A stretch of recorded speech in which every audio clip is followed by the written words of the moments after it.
Senhor presidente, bom dia. Gostaria de saudar os nossos colegas aqui de mesa, saudar o presidente da Comissão de Meio Ambiente, senador Blairo Maggi, o autor do requerimento, senador Flecha Ribeiro. Queria registrar também a presença da nossa diretora de licenciamento ambiental, doutora Gisela Foratini, e agradecer o convite para participar dessa discussão extremamente importante, que tem a ver fundamentalmente com uma perspectiva do planejamento energético brasileiro. E com certeza o Dr. Zimmermann vai tratar, depois de mim, dessa discussão. Embora no nosso requerimento a pergunta se dê no âmbito do projeto, né, essa discussão entre o que é melhor, né, hidrelétrica com a fio d'água ou hidrelétrica com reservação, essa resposta ela está no nível do planejamento, ela não está no nível do projeto. Porque, em função da própria situação de onde é feita uma hidrelétrica, nem sempre essa discussão do que é menor é melhor, o que é maior é pior, né? Você pode ter situações, embora, né, às vezes vá contra o senso comum, né? Todos falam que as PCHs são fontes que não causam nenhum impacto. Você pode ter muito bem 5 PCHs de 20 megawatts produzindo muito mais impacto que uma de 100 megawatts, né? Quando você olha para a quantidade de energia gerada. Então, essa discussão ela tem que ser feita com muito cuidado, porque ela não é simplesmente uma discussão ideológica, ela é uma discussão que tem que ser baseada na ciência, ser baseada na técnica, ser baseada na experiência e ser baseada numa profunda discussão das nossas políticas públicas. Porque, basicamente, quando você monta uma matriz energética ou monta cenários de matriz energética, você está jogando com diferentes efeitos, né? Efeitos tanto da dimensão ambiental, social, econômica, cultural, como você está jogando com esses efeitos no tempo. Você pode ter impactos de curto prazo, longo prazo, médio prazo. Por exemplo, uma discussão. Até que ponto os impactos globais, né, como o efeito estufa, tem que ser sopesados em relação aos impactos regionais de reassentamentos ou de deslocamento de pessoas, ou deslocamento de pessoas por causa de, vamos dizer, mineração, que também causa impactos de reassentamento. Então, essa discussão ela tem que ser feita com muito cuidado, porque a própria significância dos impactos não é simplesmente uma questão legal ou científica, ela tem a ver com o que a sociedade quer. E esse papel é um papel, né, do planejamento, no caso energético, que tem que trabalhar com essa visão de garantir a segurança energética, sopesando, né, as dimensões dos impactos, outros impactos positivos que podem ser causados, podem ser justamente potencializados dentro de uma perspectiva de planejamento, e a questão dos usos múltiplos é uma delas. Quer dizer, usos múltiplos não cai do céu, precisa ser pensado, precisa ser articulado, precisa ser integrado com as políticas públicas, precisa ser discutido com os estados, com os municípios, não é só uma questão do governo federal. Mas também a discussão das opções da matriz energética, elas dialogam com esses impactos, né, esses efeitos que nós podemos ter no ambiente, no território, e que eu queria aqui concordar parcialmente com o ministro Gomide, ou discordar parcialmente. Não cabe ao licenciamento simplesmente identificar os aspectos negativos. Os aspectos negativos têm que estar identificados já no planejamento. Eu sempre digo que o licenciamento é o lugar mais caro para a gente fazer intercâmbios. Porque a grande parte das decisões já foram tomadas e o licenciamento ele vai tratar de algumas questões que eu disse no âmbito do projeto, né, que não necessariamente vão conseguir melhorar uma condição de contorno que está dado pelo planejamento. Então, essa reificação do processo de planejamento, de licenciamento, tem que ser tomada com muito cuidado, porque o fato de nós termos uma maior complexidade no processo de licenciamento, o que muitas vezes os reservatórios de maior dimensão causam, porque tem mais interferência com comunidades, tem mais interferência com o território, a maior complexidade não quer dizer que o impacto seja mau ou seja ruim. A gente traz do âmbito da técnica uma discussão moral. E não é esse o papel do licenciamento. Se tiver um reservatório maior ou menor, o licenciamento vai ser feito. Agora, com certeza, aquele empreendimento que tiver maior complexidade, ele vai ter que ser tratado, né, dentro dessa devida dimensão. E, com certeza, a fase do planejamento será muito importante para facilitar o processo de licenciamento. Por quê? Porque hoje uma das grandes complexidades, né, uma das grandes dificuldades que nós vivemos no licenciamento é fazer uma série de compatibilização de políticas públicas, que tem a ver com segurança, educação, saneamento, e que muitas vezes são tratadas dentro do licenciamento e deviam ter sido tratado antes. Nós não precisamos ter 100% de tratamento de esgoto para uma determinada, né, cidade que está ao lado de um reservatório, se a gente olhar para a qualidade da água, e que muitas vezes uma parcela seria o importante.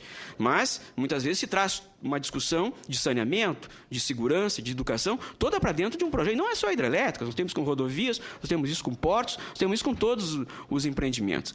Então, uma certa, vamos dizer assim, não é uma debilidade, até porque o setor elétrico é o que tem, né, a maior tradição de planejamento no país, mas nós temos uma grande necessidade de trazer essa dimensão do planejamento de uma forma mais, vamos dizer assim, ampliada, mais acessível à comunidade, porque essa discussão, todas as opções vão ter impactos. Só que muitas vezes o que vai diferir é quem é que vai ganhar, quem é que vai perder. Quem vai sofrer esse impacto, quem vai ganhar os benefícios.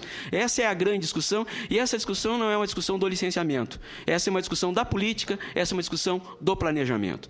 Então, eu iniciaria, assim, contextualizando um pouco essa questão, porque eu acho muito importante esse processo e a complexidade que a sociedade brasileira, né, o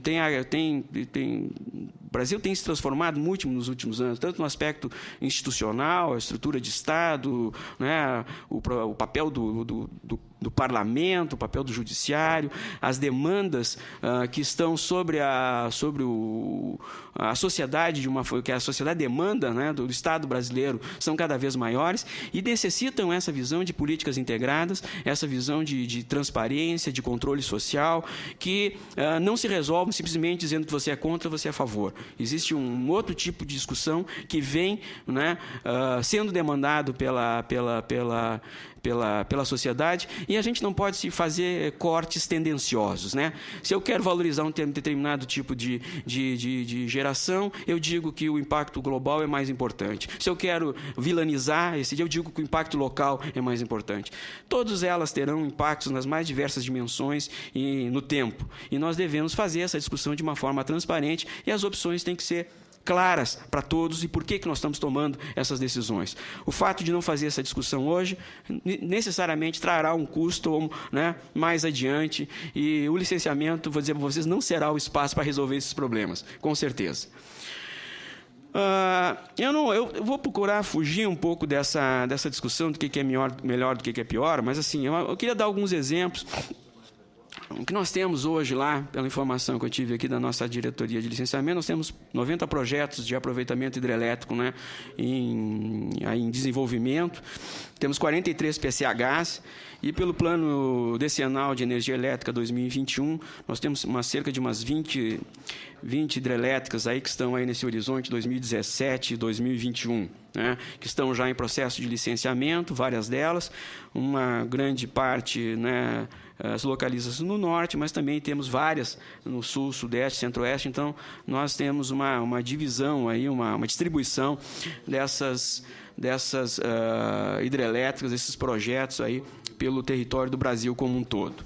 Eu acho importante, eu poderia entrar aqui numa discussão mais de o que uma impacta, o que a outra impacta, mas não é bem isso que eu queria dizer. Eu queria mostrar um pouco como esse processo de conhecimento dos próprios projetos, como a qualificação e a experiência que a gente tem tido do IBAMA de boas práticas e da melhora dos projetos de uma forma geral, como tem sido importante, né? Uma das questões que, poucas vezes aparece, é a questão, por exemplo, da regra de operação de uma hidrelétrica, e que isso é muito importante, principalmente para essas hidrelétricas hidrelétricas têm esse papel de reservação, né?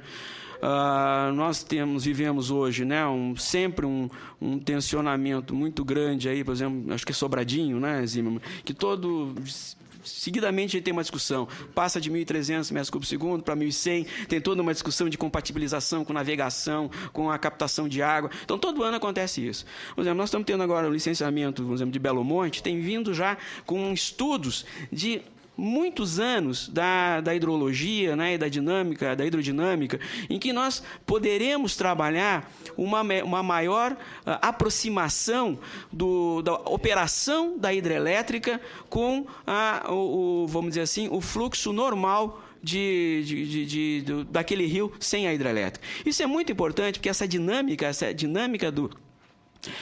hidrológica, ela afeta fundamentalmente os ecossistemas, né? E aí você tem o efeito não só na ictiofauna, como você tem toda uma dependência aí entre, por exemplo, as épocas em que você tem alagamentos, isso tem dinâmicas, né, com a fauna, com a flora, que tem todo um processo integrado que hoje em dia, né, que antigamente não conseguia ser contemplado e hoje começa a entrar dentro dessa perspectiva de um maior conhecimento e de um tratamento mais técnico e científico para esses projetos, e aí sim trabalhando nessa perspectiva de minimizar, né, mitigar e, quando for necessário, até compensar esses impactos, porque saberá quais são os impactos, ficará mais fácil de mencionar, de qualificar esse tipo de situação.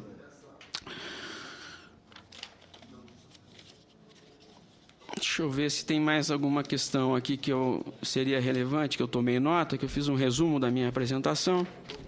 Então, eu queria concluir, né, justamente procurando fugir um pouco dessa discussão, o que é melhor, o que é pior, né?